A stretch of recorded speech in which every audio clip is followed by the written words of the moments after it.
కళ్ళు బాగా నెత్తినెక్కినాయిరా నీకు. డబ్బు ఉందని చెప్పి ఎగిరెగిరి పడుతున్నావు, అవతల వ్యక్తిని చులకనగా చేస్తున్నావు.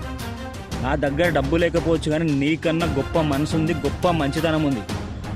నువ్వేమనుకుంటున్నావు అంటే నా డబ్బు, నా ఆస్తులు శాశ్వతం అనుకుంటున్నావు అని అవి శాశ్వతం కాదు ఎప్పటికీ. నీ మంచితనమే శాశ్వతం. అవతల వ్యక్తి గురించి నువ్వు అనవసరంగా బ్యాడ్ చేయకు, బ్యాడ్ కామెంట్లు చేయకు. అసలు నీ ఇష్టం ఉంటే మాట్లాడు, లేకపోతే లేదు. ఆ వ్యక్తి వచ్చి నాకు డబ్బు కావాలి లేకపోతే నీ సాయం కావాలని అడిగితే అప్పుడు మాట్లాడు, అంతేగాని ఎందుకు ఎగిరి పడుతున్నావు అంతగానో. ఉట్టిగానే బ్లేమ్ లేపడం, అమాయకుడు కనిపిస్తే అయిపోయి వాడిని బ్లేమ్ లేపాలి, వాడిని ఏదో 10 మందిలో వాడిని ఇజ్జత్ తీసి పెట్టాలి. వాడు ఏం మాట్లాడాలనుకుంటున్నామేమో, వాడు మాట్లాడకపోవచ్చు కానీ భగవంతుడు మాట్లాడతాం. ఇంకా పైవాడు నేను చూడలే, ఇంకా మంచోడు అనుకుంటున్నామేమో. నీ బంగ్లా నుంచి తీసుకొచ్చి నీ మెట్ల మీద కూర్చోబెడతా.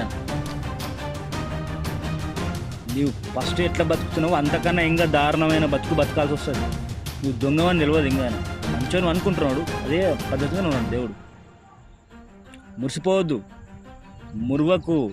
నీ టైం వస్తుంది, టైం 100% వస్తుంది, ప్రతి మనిషికి వస్తుంది. ఎగిరెగిరి పడేటోని అందరిని తీసుకొచ్చి ఎంతోమందిని కింద కూర్చోబెట్టింది, అట్లా కూడా నేను కూర్చోబెడతాడు. నువ్వు చూడు, 100% చెప్తున్నాను నేను.